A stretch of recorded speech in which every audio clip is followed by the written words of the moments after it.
Movie की शुरुआत में स्क्रीन पर एक मैसेज दिखाया जाता है जिसमें लिखा होता है कि पैरागन टिकट किस किस को दिया जाता है। ये टिकट उन लोगों को दिया जाता है जिन्होंने एक परफेक्ट जिंदगी जी होती है और कोई भी गलती नहीं की होती, और ये उन लोगों को भी दिया जाता है जो किसी दूसरे की जान बचाने के लिए अपनी जान देते हैं। और अगर कोई इंसान अपनी मृत्यु के निश्चित समय से पहले ही किसी वजह से मर जाता है तो उसे भी पैरागन टिकट दिया जाता है। इस मैसेज को देखकर हम समझ जाते हैं कि इस मूवी के फर्स्ट पार्ट में सू होंग को टिकट देकर गैंगरिम ने कोई गलती नहीं की थी। कट करके दिखाते हैं कि तीनों गार्डियंस गैंगरिम, ली और हे सू होंग को लेकर परलोक जा रहे हैं। तब गैंगरिम कहता है कि हमें सातों देवताओं से जजमेंट लेने की कोई जरूरत नहीं, हम सीधे देवताओं के देवता को मीट करेंगे। ऐसा कहकर वो सुयोंग के साथ उस सुप्रीम देवता से मिलने जाता है। लेकिन परलोक में भी तो रूल्स होते हैं ना, इस तरह देवताओं को स्किप करके सीधा थोड़ी ना जा सकते हैं। इसीलिए वहाँ के गार्डियंस तीनों गार्डियंस को अटैक करने लगते हैं। तभी उसी वक्त गैंगरिम को अपना फ्लैशबैक याद आता है। कट करके गैंगरिम को उसके फ्लैशबैक में दिखाते हैं जो कई जन्म पहले किसी राज्य के सेनापति हुआ करता था।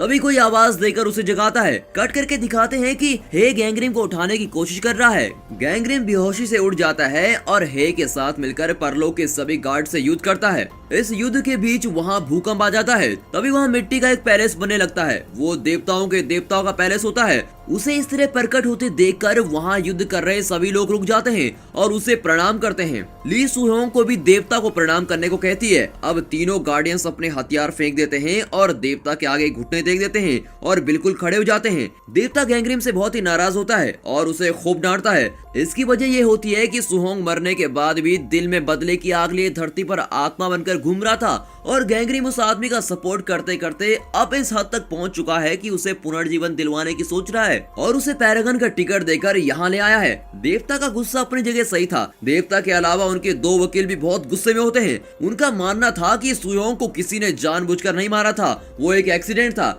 ऐसी स्थिति में उसकी आत्मा को जला देना चाहिए था, वो पुनर्जीवन के लायक नहीं है। इस तरह वे गार्डियंस के खिलाफ आर्ग्यूमेंट करते हैं। गैंगरिम हार मानने वालों में से नहीं था। वो देवता से कहता है हमें एक आखिरी मौका दीजिए, हम जरूर प्रूव करेंगे कि सुयोंग सच में कैसे मरा था। इस पर देवता कहता है बेटा चांस तो मैं तुम्हें दे दूंगा, पर अगर तब भी तुम्हारी बात गलत साबित हो गई तो फिर क्या करोगे। गैंगरिम कहता है अगर ऐसा हो गया तो हम अपनी हार मान लेंगे और आप हमारी सारी पावर्स वापस ले लेना। ये सुनकर हे चौंक जाता है, पर अगर उसके कैप्टन की यही मर्जी है तो वो करता भी तो क्या। ना चाहते हुए भी वो अपनी पावर्स को त्यागने के लिए तैयार हो जाता है। इतने में देवता अपनी एक और शर्त सामने रखता है और कहता है कि धरती पर एक बूढ़ा आदमी रहता है, उसकी मृत्यु का समय कुछ दिन पहले ही बीत चुका है, पर वो एक देवता की दया से अभी भी जीवित है। उसकी जान निकालने के लिए मैं अभी तक कई लोगों को भेज चुका हूँ, पर जो देवता उसकी रक्षा कर रहा है वो हमेशा मेरी हर कोशिश को नाकाम कर देता है। मेरी शर्त ये है कि अगर तुम अगले 49 दिनों के अंदर उस बूढ़े की जान लेकर आ गए तो मैं खुशी से तुम्हें आखिरी चांस दे दूंगा। सुहोंग की इंक्वायरी भी तो 49 दिन चलेगी, इतने दिनों में तुम मेरा काम जरूर पूरा कर पाओगे। और याद रखना वो देवता जो उस आदमी की रक्षा कर रहा है वो एक पुराने गड्ढे में रहता है और वो गड्ढा भी उस बूढ़े के घर में ही है। तुम्हारा काम बहुत सिंपल है, तुम उस बूढ़े के घर जाओ और उस देवता को हराकर बूढ़े आदमी की जान ले आओ, पर तुम्हारे पास सिर्फ 49 दिन का टाइम है। देवताओं के देवता की बात तीनों गार्डियंस मान लेते हैं। कट करके हे और ली को दिखाते हैं जो उस बूढ़े की जान लेने के लिए धरती पर आते हैं। वहाँ एक छोटा लड़का अपने अंकल के साथ खेल रहा होता है। वो अंकल और कोई नहीं, बूढ़े के घर में रहने वाला देवता है जो उसे मौत से बचा रहा होता है। देखा आपने कितना हट्टा कट्टा है ये देवता। अगर आप में से कोई इस देवता का फैन है तो कमेंट्स में जरूर बताइएगा, और अगर आप फैन नहीं है तो फैंस के कमेंट्स पढ़ लीजिए। तो बुड्ढे का ये रक्षक देखने में मामूली इंसान ही लगता है, पर शायद ये दीवारों पर चित्र बनाने वाला आर्टिस्ट भी है। इतना ही नहीं, पिछले किसी जन्म में ये किसी राजमहल का भी आर्टिस्ट रह चुका होता है और इस वजह उसने इस घर की दीवारों को भी खूबसूरत पेंटिंग से सजाकर रखा होता है। इतनी खूबसूरती देखकर ली अपना सारा काम धाम भूलकर पेंटिंग्स को निहारने लगती है। अब कट करके दिखाते हैं कि रात हो गई है और वो बूढ़ा पलंग पर सो रहा होता है। मौका पाकर ली हे उस गड्ढे को ढूंढते हैं जिसमें वो देवता वास करता है। इतने में कोई ली का गला दबाने लगता है। फिर पता चलता है कि उस घर का देवता ही ये काम कर रहा होता है। इतने में हे देवता से कहता है कि प्लीज उसे नीचे उतार दो, वो बहुत ही छोटी लड़की है। उसकी बात सुनकर देवता ली को उतार कर फेंक देता है और ली हवा में उड़ती हुई एक कबर्ड से जाकर टकराती है। फिर हे और देवता का युद्ध शुरू होता है। हे देवता की शक्ति के आगे कुछ नहीं कर पाता और उससे मार खाकर सिकुड़ कर बैठ जाता है। कट करके दिखाते हैं कि अब हे और ली उस देवता से माफी मांग रहे होते हैं और कहते हैं सॉरी, हमें बिल्कुल अंदाजा नहीं था कि आप कौन हैं। तब देवता कहता है क्या तुम नहीं जानते कि मैं कौन हूँ? मैं भी किसी जमाने में तुम्हारी तरह एक गार्डियंस हुआ करता था, पर किंग यमुना ने तुम्हारे दिमाग का मेमोरी कार्ड साफ कर दिया है और इसीलिए तुम लोगों को कुछ भी याद नहीं। ये छोटा लड़का उस बूढ़े आदमी का पोता है। जब तक ये स्कूल नहीं चला जाता तब तक उसके दादाजी को बचाना मेरा फर्ज है। कुछ ही दिनों में इस बच्चे को मैं स्कूल में एडमिशन दिला दूंगा, फिर तुम उसके दादाजी की जान ले सकते हो। मैं तुम्हारे काम में अड़चन नहीं बनूंगा। इस तरह वो दोनों गार्डियंस को पूरी बात समझाता है। कट करके दिखाते हैं कि गैंग्रीम देवताओं की देवता से कह रहा होता है कि सुयोंग को 7 मुकदमों से गुजरने की कोई जरूरत नहीं है। इस पर जो इल्जाम है सिर्फ उसी के केसेस इन पर लगने चाहिए और सुनवाई भी उन्हीं के अनुसार होनी चाहिए। ये मेरा आइडिया नहीं है, ये रूल साक्षात आप ही ने बनाया था, पर आप हैं कि अपने रूल्स तोड़ रहे हैं। देवता सोचकर कहता है कि अगर सुहोंग ने सच में कोई गलती की होगी तो उसका दंड सिर्फ उसे ही नहीं तुम्हें भी भुगतना पड़ेगा। उसके बाद तुम अपने पुनर्जीवन के बारे में तो सोचना भी मत। गैंग्रीम भी हवा में तीर नहीं चला रहा था, उसका पॉइंट भी ठीक ही था। एक्चुअली सुयोंग पर एक ही इल्जाम होना चाहिए कि वो मरने के बाद भी धरती पर आत्मा बनकर घूमता रहा और दूसरों को तकलीफ देता रहा, तो इस अकेले अपराध के लिए उस पर एक ही केस चलना चाहिए। कट करके गैंग्रीम और सुहोंग को एक बोट में जाते हुए दिखाते हैं। रास्ते भर सुहोंग गैंग्रीम से सवाल पूछ कर उसका सर खा लेता है। वो पूछता है आपने कहा था कि मेरी मौत में कोई रहस्य है, पर आप ये नहीं बता रहे कि वो रहस्य क्या है जो मैं भी नहीं जानता। गैंग्रीम गुस्से में आकर सुहोंग को एक खंबे से बांध देता है, फिर भी वो चुप नहीं रहता और पूछता है अगर आपने मुझे बताया नहीं तो मुझे क्या पता कि आप मुझे बचाने वाले हैं या पूरा डुबाने वाले हैं। गैंग्रीम अपने आप को कोसता है कि ये किसको पैरागन का टिकट दे दिया मैंने। फिर वो बोट पर एक बटन को दबाता है और वो खंबा लंबा होकर आसमान छूने लगता है। फिर गैंग्रीम उसे मोड़कर पानी में गिरा देता है। पानी के अंदर इंसान के चेहरे वाले कई मछलियां सुहोंग को घेर लेती हैं और सुहोंग बचाव के लिए चिल्लाता है, पर गैंग्रीम उसे खंबे से बांध के ही रखता है। तभी वहाँ ली और हे प्रकट होते हैं और धरती पर घटी सारी बातें बताते हैं। वे कहते हैं कि उस रक्षक देवता ने हमसे टिकट छीन लिया है और कहा कि उस बूढ़े आदमी की जान तभी ले सकोगे जब उसका पोता स्कूल चला जाएगा और 40 दिन बाद वो लड़का स्कूल जाएगा और तभी हम उस बूढ़े की जान ले सकेंगे। गैंग्रीम बिल्कुल हमारे यहाँ के बॉस की तरह बिहेव करता है। गैंग्रीम बिल्कुल हमारे यहाँ के बॉस की तरह ही बिहेव करता है और कहता है मुझे एक्सक्यूजेस मत दो, मैं नहीं जानता तुम क्या करोगे, पर जल्द से जल्द वो गड्ढा ढूंढकर उसे फोड़ दो। अगली बार मुझसे मिलने आओ तो टिकट लेकर आना, वरना मुझे अपनी शक्ल मत दिखाना। दोनों बेचारे फिर से धरती के लिए निकल जाते हैं। उसी वक्त गैंग्रीम देखता है कि एक बहुत ही खतरनाक मछली बोट की तरफ आ रही होती है। कट करके दिखाते हैं कि बूढ़े के घर पर 7-8 आदमी होते हैं और उसे धमका रहे होते हैं। लगता है बूढ़े ने उनसे उधार लिया था। वहाँ का देवता उन लोगों को देखता ही रह जाता है। सच बात तो ये है कि वो देवता इंसानों को कोई नुकसान नहीं पहुँचा सकता, इसीलिए वो उन आदमियों से विनती करता है कि उनके उधार के पैसे जल्दी लौटा दिए जाएंगे, प्लीज उस बुड्ढे को तंग मत करो। वे लोग गुस्से में देवता को धक्का दे देते हैं और देवता कीचड़ में गिर जाता है। शरीर पर गंदगी लगते ही उस देवता की सारी शक्तियां नष्ट हो जाती हैं और वो बहुत ही कमजोर हो जाता है। इस बात को जानते हुए ली और हे उस देवता से कुछ लेन देन की बातें करते हैं और उसे समझाते हैं कि अगर तुमने हमारी पुरानी मेमोरी लौटा दी तो हम उस छोटे बच्चे की रक्षा करेंगे। तभी उन आदमियों में से एक उस बच्चे को पकड़ कर रख लेता है। तब देवता इंसान का रूप लेता है और उस बच्चे को छोड़ देने को कहता है, पर वे मानते नहीं। इसी बीच ली लगातार देवता के सामने अपनी डील रख रही होती है और पूछती है कि ये डील तुम्हें मंजूर है कि नहीं। सोच लो, बच्चे की जान का सवाल है। देवता के पास अब कोई चारा नहीं होता और वो कहता है कि ठीक है, मुझे डील मंजूर है, बस तुम मेरा सर खाना बंद करो और उस बच्चे को बचाओ। इसके बाद हे एक सुपर हीरो वाली एंट्री देता है और उन आदमियों को कूट के मारता है। अपना पूरा टैलेंट दिखाकर उस बच्चे को बचा लेता है। कट करके दिखाते हैं कि गैंग्रीम सुहोंग को पानी से बाहर निकालता है और कहता है मेरी 2 बातें ध्यान से सुनो। एक तो तुम्हारी मौत के पीछे जो राज है वो अभी मैं तुम्हें नहीं बताऊंगा और जब तुम्हारी सुनवाई होगी तभी बताऊंगा। दूसरी बात यह है कि मेरी लाइफ भी बिल्कुल तुम्हारी लाइफ की तरह थी। मेरे भाई ने अपने स्वार्थ के लिए मुझे मार डाला। इस वक्त इससे ज्यादा मैं तुम्हें कुछ नहीं बता सकता। ऐसा कहकर वो फिर से सुहोंग को पानी में छोड़ देता है। तभी वो राक्षस जैसी मछली सुहोंग को पकड़ने आती है और ऐन वक्त पर गैंग्रीम एक भाला तैयार करता है और उस मछली पर फेंकता है, क्योंकि वो मछली जो सुहोंग को पकड़ने वाली थी अब दूसरी दिशा में बोट को खींच ले जा रही होती है। कट करके धरती पर दिखाते हैं कि हे उस राक्षस देवता से कहता है अब मुझे बताओ कि मेरी जिंदगी की वो क्या सच्चाई है। देवता बताना शुरू करता है कि तुम एक ताकतवर और निडर योद्धा थे, अब भी तुम वैसे ही हो। तुम्हें देखकर तो तुम्हारे दुश्मन भी दुम दबाकर भाग जाते थे। जानते हो तुम्हें सब व्हाइट वाइल्ड कैट कहते थे क्योंकि तुम हमेशा एक सफेद जंगली बिल्ली की खाल अपने गले में पहनते थे। हे की खुशी का ठिकाना नहीं रहता। वो अपने बारे में बहुत ही प्राउड फील करता है और शो ऑफ करने लगता है। कट करके दिखाते हैं कि सुहोंग और गैंगरीम हेल ऑफ इंटॉलरेंस यानी आलसियों के नरक में होते हैं। गैंगरीम एक्सप्लेन करता है कि यहाँ उन लोगों को सजा मिलती है जिन्होंने अपनी जिंदगी को वेस्ट की होती है। तुम भी इसी कैटेगरी में आते हो ना।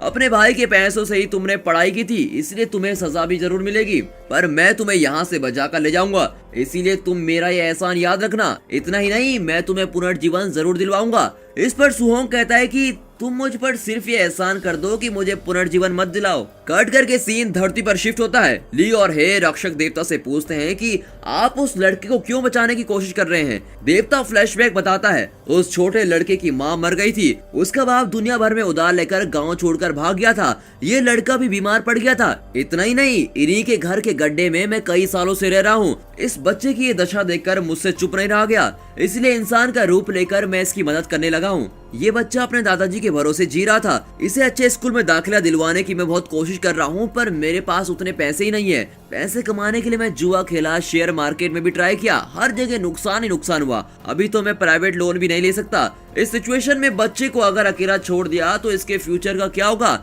इसलिए मैं इस बात पर अड़ा हूँ कि जैसे ही इस बच्चे को स्कूल में जगह मिल जाएगी तुम लोग उसके दादाजी को मार सकते हो। नेक्स्ट वो देवता ली का फ्लैशबैक बताता है। ली, तुम भी कुछ कम नहीं थी। तुम उन बच्चों को अपने साथ ले आती थी जो युद्ध में अपने पेरेंट्स को खो चुके थे। तुम उनका बहुत ख्याल रखती थी और उनकी सेफ्टी के अलावा तुम्हारे लिए और कुछ भी जरूरी नहीं था। एक तरफ युद्ध चलता रहा और दूसरी ओर तुम उन बच्चों को एक पर्वत के नीचे सुरक्षित रख रही थी। तुम अब भी बिल्कुल वैसे ही हो। बच्चों के लिए तुम कुछ भी करने को बिल्कुल तैयार रहती हो। कट करके दिखाते हैं कि गैंगरीम और सुहोंग एक कैंप फायर लगाकर बैठे होते हैं। गैंगरीम सुहोंग से कहता है, ठीक वक्त आने पर मैं खुद तुम्हें तुम्हारे मौत के बारे में बताऊंगा और ये जो घाव तुम्हें लगे हैं ये जल्दी ठीक हो जाएंगे। कुछ देर तुम्हें दर्द होगा, फिर बाद में ठीक हो जाएंगे। तब सुहोंग पूछता है, तो अब आप क्या करेंगे? अबे मैं तुझे पुनर्जीवन दिलवाने जा रहा हूँ। इतनी देर में तुझे रामायण सुना रहा था और अब पूछता है कि सीताराम की क्या लगती है। अब सुहोंग चिढ़कर कहता है, देखो गैंगरीम जी, या तो आप मुझे ये बताओ कि मैं कैसे मरा,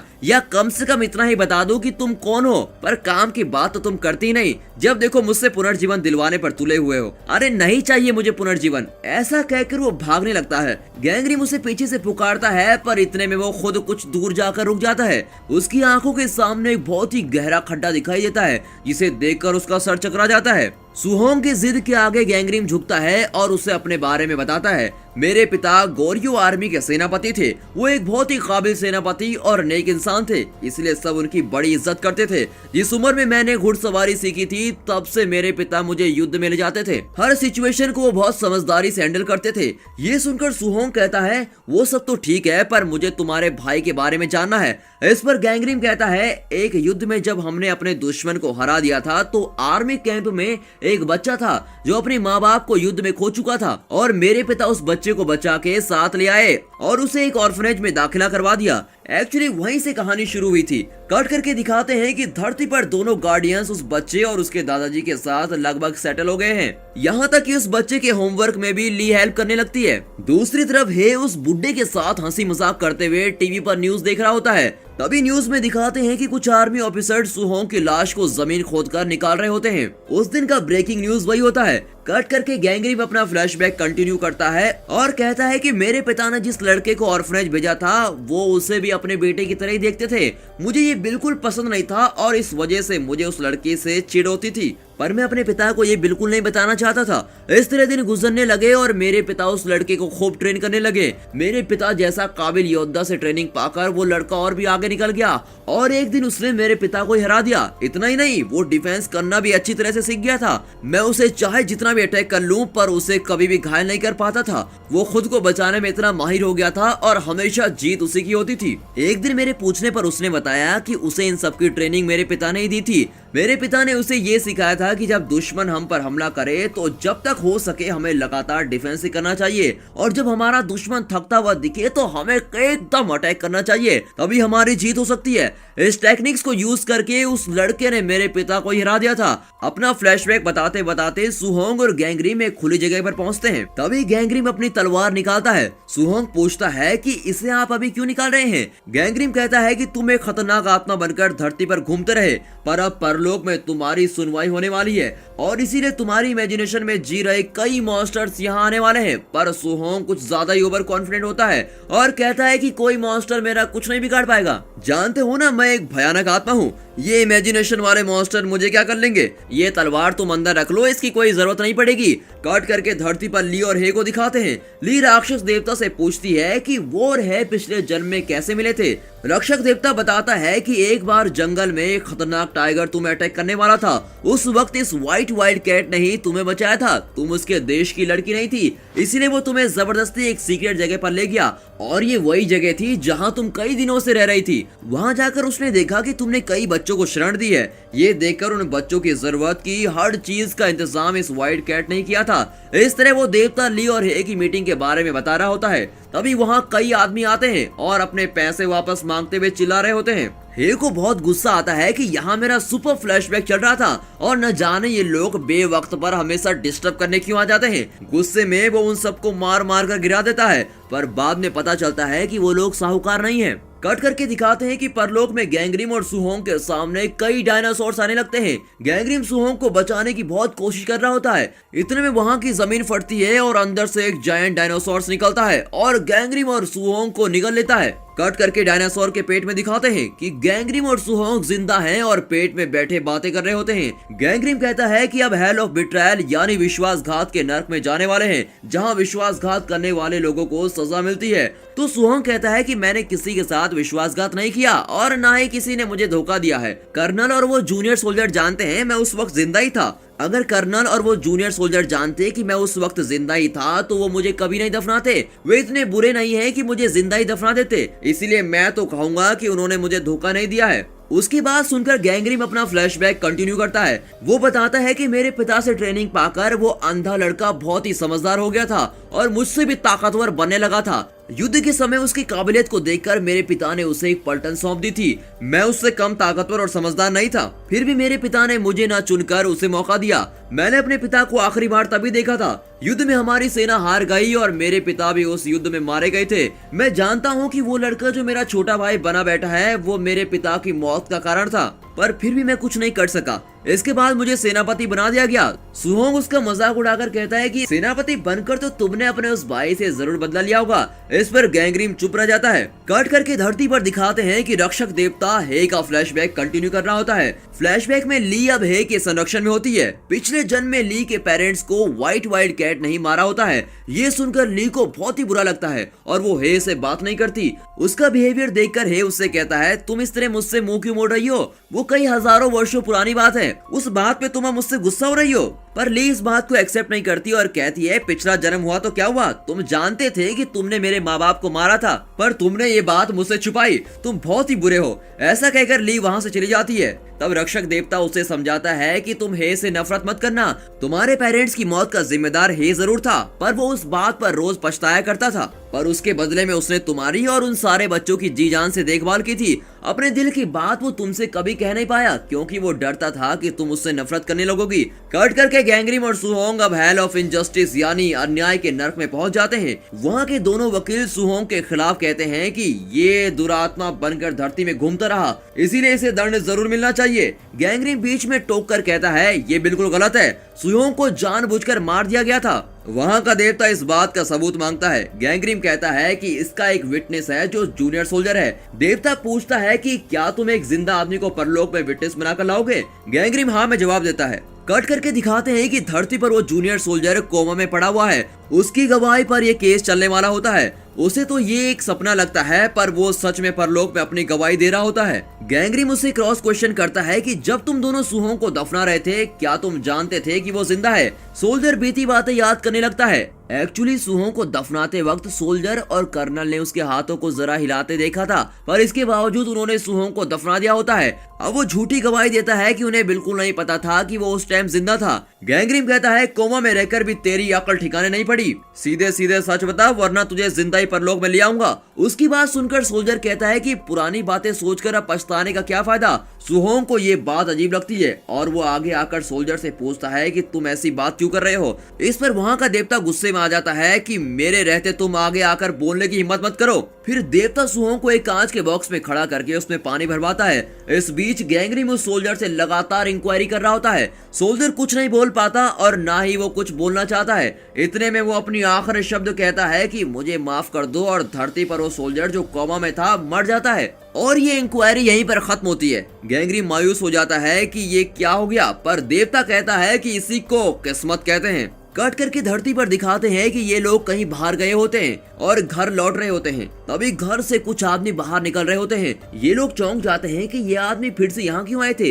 वे घर के अंदर जाकर देखते हैं कि घर का सारा सामान तितर बितर पड़ा है। लगता है कि उन आदमियों ने घर में तोड़फोड़ की होती है। उन लोगों ने बूढ़े को बुरी तरह से मारा होता है। तभी अचानक रक्षक देवता कमजोर होने लगता है। फिर पता चलता है कि उन आदमियों ने उस गड्ढे को भी तोड़ दिया होता है जिसमें वो देवता रहता था। इसी वजह से उसकी शक्ति धीरे धीरे खत्म होने लगती है और वो मर रहा होता है। ली उस गड्ढे को जोड़ने की कोशिश करती है पर उससे कोई फायदा नहीं होता। कट करके परलोक में दिखाते हैं कि गैंग्रीम अपना पक्ष प्रूव नहीं कर पाता और इसलिए सुहोंग को सजा मिलने वाली होती है। तब गैंग्रीम वहाँ के देवता से कहता है कि जन्म और मृत्यु स्वाभाविक बातें हैं, पर किसी को बुरी मौत नहीं आनी चाहिए, यही मेरा पक्ष है। ये बात देवता को ठीक लगती है और वो सुहोंग को रिलीज कर देता है। फिर सुहोंग को अगले गेट पर पहुंचा दिया जाता है। कट करके धरती पर दिखाते हैं कि बहुत कोशिश करके भी ली उस गड्ढे को ठीक से जोड़ नहीं पाती और रक्षक देवता भी अब अपनी आखिरी सांसें ले रहा होता है। पर वो इनका फ्लैशबैक कंटिन्यू करता है और कहता है कि हे के देश के राजा को इस बात का पता चल गया था कि उसने दुश्मन देश के कुछ लोगों की मदद की थी। फिर उसके आदमियों ने वाइल्ड कैट को पकड़ लिया और उसे एक जगह बांधकर उससे पूछताछ करने लगे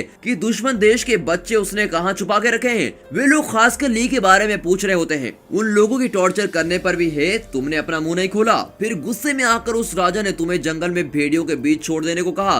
तब हे पूछता है कि क्या मेरी मौत उन भेड़ियों के काटने से हुई थी। रक्षक देवता कहता है नहीं, तुम इसे दूसरे एंगल से देखने की कोशिश करो। ऐसा कहकर वो देवता गायब हो जाता है। फिर हे सोच में पड़ जाता है और हमें फ्लैशबैक की पूरी बातें दिखाते हैं। एक्चुअली हे यानी फ्लैशबैक में वाइल्ड कैट भेड़ियों से किसी तरह बचकर जंगल से बाहर निकल रहा होता है और ली और दूसरे बच्चों के पास पहुंच जाता है। ली उसकी हालत देखकर बहुत दुखी होती है। तब वाइल्ड कैट ये सच्चाई बताता है कि उसी ने ली के माँ बाप को मारा था। वो इस बात से बहुत शर्मिंदा होता है और ली से माफी भी मांगता है। पर ली को यह एहसास हो जाता है कि वाइल्ड कैट ने इतने दिन उसकी और दूसरे बच्चों की रक्षा की थी, इसीलिए वो उसे माफ कर देती है और उसके गले लग जाती है। इस तरह वाइल्ड कैट ने ली से माफी मांग ली होती है। तभी वहाँ अचानक राजा आ जाता है। वाइल्ड कैट ली को वहाँ से किसी तरह बच निकलने को कहता है और राजा से लड़ने को तैयार हो जाता है। मूवी का एक बहुत बड़ा ट्विस्ट अब दिखाया जाता है। वो ये होता है कि राजा और कोई नहीं गैंग्रीम ही होता है। उससे भी बड़ा ट्विस्ट ये होता है कि वो वाइल्ड कैट कोई और नहीं गैंग्रीम का वही मनबोला भाई होता है जिसे उसके पिता ने ट्रेन किया था। तो दोनों के बीच घमासान लड़ाई होती है। आखिर में गैंग्रीम वाइल्ड कैट को मार डालने के लिए उसके पेट में छुरा घोंपने वाला होता है। तभी गैंग्रीम के पेट में कोई छुरा घोंप देता है। फिर दिखाते हैं कि ये काम ली ने किया होता है। बदले में गैंग्रीम उस मासूम बच्ची को छुरा मारकर खत्म कर देता है। तो ली और हे को गैंग्रीम नहीं मारा होता है। उन दोनों के मर जाने के बाद गैंग्रीम खुद भी मर जाता है क्योंकि ली ने उसके पेट में छुरा काट दिया था। तभी परलोक से देवताओं के देवता धरती पर आता है और गैंग्रीम से कहता है मैं तुम्हारे सारे पापों का प्रायश्चित करने का एक मौका देता हूँ। तुम 1000 साल मेरे लिए काम करोगे, मैं तुम्हें एक गार्डियन का दर्जा दूंगा और तुम मेरी सेवा करोगे। इस दौरान अगर तुम 49 पैरागन को पुनर्जीवन दिला सको तो मैं तुम्हें भी पुनर्जीवन दिलाऊंगा। तुम अकेले ये काम नहीं करोगे, तुम्हारा ये भाई और ये छोटी बच्ची जिसे तुमने मार डाला है ये दोनों भी तुम्हारे साथ गार्डियंस बनकर काम करेंगे। अब आप सोच रहे होंगे कि इस तरह के खूनी को साक्षात देवता ने गार्डियंस की पोजीशन क्यों दी। यहाँ पर भी एक ट्विस्ट है। देवता गैंग्रीम से कहता है कि ली और वाइल्ड कैट को अपने पिछले जन्म की कोई भी याद नहीं रहनी चाहिए, पर तुम्हें अपने पिछले जन्म की सारी बातें याद रहेंगी। जाएगी। इसका मतलब यह है कि तुम 1000 वर्ष की यादों का बोझ ढोते हुए मेरे लिए काम करोगे, उन यादों को साथ लिए उन पर पछतावा करते रहोगे और यही तुम्हारी सबसे बड़ी सजा होगी। कट करके दिखाते हैं कि गैंगरिम सुहोंग को ये सारी बातें बता रहा होता है। फिर वे दोनों हेल ऑफ वायलेंस यानी हिंसा के नर्क में पहुंचते हैं। वहां के वकील आर्ग्यू करते हैं कि सुहोंग की आत्मा ने धरती पर कई लोगों को घायल किया है, इस वजह से उसे एक्ट ऑफ वायलेंस के तहत सजा मिलनी चाहिए। पर गैंगरिम कहता है उसे इस नर्क में सजा मत सुनाइए, हमारा अगला और last gate hell of murder अभी भी बचा हुआ है, वहाँ देवताओं के देवता के सामने हम सारी सच्चाई प्रूफ कर लेंगे। इस पर देवता पूछता है अगर वहाँ प्रूफ हो गया कि ये आदमी सजा के लायक ही है तो क्या करोगे? गैंगरिम जरा भी नहीं सोचता और कहता है कि तब मैं अपना पुनर्जीवन त्याग दूंगा। देवता चौंक कर पूछता है क्या तुम अपने 1000 साल की सारी मेहनत पर पानी फेरना चाहते हो, और वो भी इस दुरात्मा के लिए? गैंगरिम हाँ में जवाब देता है। देवता कहता है कि अगर तुम्हारी किस्मत में यही लिखा है तो होने को कौन टाल सकता है। ऐसा कहकर देवता उन्हें अगले और आखिरी गेट पर जाने की परमिशन दे देता है। कट करके दोनों हेल ऑफ मर्डर में पहुंचते हैं। यहाँ 2 देवता होते हैं, एक तो हेल ऑफ मर्डर का देवता और दूसरा देवताओं का देवता। यहाँ उस कर्नल को विटनेस के तौर पर बुलाया जाता है। कर्नल धरती पर होता है और नींद में सपना देख रहा होता है। ये सारी सुनवाई उसके सपने में चल रही होती है। गैंगरिम उससे पूछता है कि उस दिन जब तुमने सुहोंग को दफनाया था तो उसके हाथ जरा हिले थे क्या? ये तुमने भी देखा था। अगर उसी वक्त तुमने उसे बचाया होता तो बेचारा जिंदा होता। तुमने उसे इस तरह मरने को क्यों छोड़ दिया? कत्ल का देवता भी उससे पूछता है कि क्या गैंगरिम की बात सच है, पर कर्नल झूठी गवाही दे देता है कि उसे इस बारे में नहीं पता था। फिर क्या सब कुछ खत्म हो चुका है, अब सुयोंग को सजा मिलने वाली होती है। तब गैंगरिम अपने बारे में एक सच्चाई बताने लगता है। एक और ली और हे उसे देख रहे होते हैं। गैंगरिम कहता है कि मेरे पिता उस युद्ध में नहीं मरे थे, वे जिंदा थे। मैंने ये बात सभी से छुपाई थी। उस दिन मैंने लाशों से भरी खाई में देखा था कि मेरे पिताजी जिंदा हैं, पर मैंने अपने स्वार्थ के लिए उन्हें बचाने की कोशिश नहीं की। अगर मैं उन्हें बचा लेता तो वो मेरे उस मुंह भरे भाई को ही अगला सेनापति बना देते। इसी वजह से मैंने उन्हें उस दिन नहीं बचाया। पर घर लौटने के बाद मुझे अपनी गलती का एहसास हुआ और मैं उस खाई से उन्हें बचाने चला गया, पर तब तक तो वो मर चुके थे। मुझसे ये सहा नहीं गया और तब तक ये बात मुझे हर पल खाई जा रही थी। मैं उस दिन मेरे पिता को बचा सकता था, पर मैंने ऐसा नहीं किया। मैं उनसे माफी भी मांग सकता था। तब देवताओं का देवता पूछता है क्या तुम्हारा ये दुख तुम्हें नरक से भी बदतर लगा? हे देवता, नरक क्या चीज है? ये दुख उससे कई गुना ज्यादा है और इसे मैं पिछले 1000 साल से झेल रहा हूँ। उस एक पल के स्वार्थ ने मुझे 1000 सालों का दुख दिया है। ऐसा कहकर वो रोने लगता है और फिर कर्नल से कहता है कि मुझे उस दिन जो मौका नहीं मिला था आज तुम्हें मिल रहा है, तुम वही गलती मत दोहराओ। उस वक्त शायद तुमने इस डर से सुयोंग को दफनाया था कि कहीं तुम पर इंक्वायरी न बैठ जाए और तुम्हारा प्रमोशन न रुक जाए। पर अगर अब तुम इस बात को स्वीकार कर लोगे तो तुम्हें अपनी बाकी की जिंदगी पछतावे में नहीं गुजारनी पड़ेगी। मैं तुम्हारे भले के लिए कह रहा हूँ, तुम सच बात बता दो। अब कर्नल को अपनी गलती का एहसास होता है और वो मान लेता है कि उसने जानबूझकर सुहोंग को जिंदा दफनाया था। फिर वो सुहोंग से इस बात की माफी मांगता है। सुहोंग भी उसे माफ कर देता है। इसके साथ कर्नल परलोक से फेड हो जाता है, यानी वो अपने सपने से बाहर आ जाता है और धरती पर उसकी नींद खुल जाती है। अब परलोक में सबको यकीन हो जाता है कि सुहोंग की कोई गलती नहीं थी। फिर सुहोंग को पुनर्जीवन दे दिया जाता है। वहां से जाने से पहले सुहोंग गैंगरिम को एक शानदार सैल्यूट देता है। इसके साथ ही सब कुछ नॉर्मल हो जाता है और सारी प्रॉब्लम सॉल्व हो जाती हैं। सिवाय एक के, धरती से उस बूढ़े की आत्मा अभी तक नहीं पहुंची थी।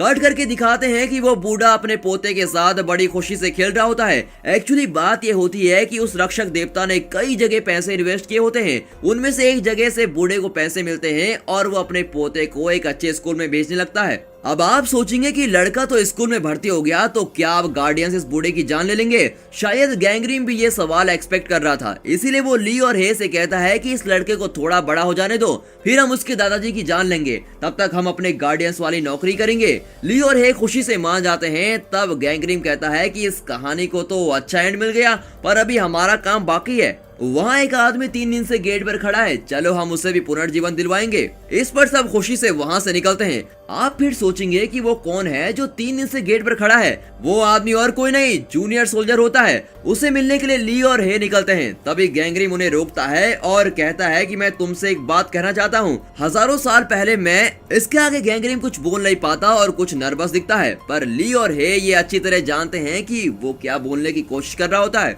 धरती पर रक्षक देवता ने उन्हें पूरा फ्लैशबैक बता दिया होता है, इसीलिए वे गैंगरिम का दिल और नहीं दुखाना चाहते और बात को वहीं रोक देते हैं। और कहते हैं वो सब आप छोड़िए, आपको कुछ बताने की जरूरत नहीं है क्योंकि हम बहुत बिजी हैं और फ्लैशबैक सुनने का हम पे बिल्कुल भी टाइम नहीं है और हमें इसमें कोई इंटरेस्ट भी नहीं, हमें नया काम मिला है, बस नया काम। ऐसा कहकर वे दोनों बड़े जॉली मूड में हाई फाइव करते हुए वहां से निकल जाते हैं। उनका ये एटीट्यूड देखकर गैंगरेन का मन अब थोड़ा हल्का हो जाता है। कट करके धरती पर दिखाते हैं कि वो बूढ़ा अपने पोते के साथ रक्षक देवता के बारे में बता रहा होता है और कहानी में उनका पार्ट वहीं खत्म होता है। कट करके कहानी के अंत में एक और ट्विस्ट होता है, वो ये होता है कि सुहोंग पुनर्जीवन के लिए तैयार हो रहा होता है। तभी देवताओं का देवता उसके सामने आकर कहता है, मैं तुम्हें मेरे लिए काम करने का एक मौका देता हूँ, क्या तुम मेरे लिए काम करोगे? तो सुहोंग मान जाता है क्योंकि उसे पुनर्जीवन वगैरह में बिल्कुल भी इंटरेस्ट नहीं होता। अब एक छोटा सा फ्लैशबैक दिखाया जाता है जिसमें गैंगरिन के पिता की आत्मा के सामने देवताओं के देवता आकर कहते हैं कि तुम एक बहुत ही अच्छे और नेक इंसान थे,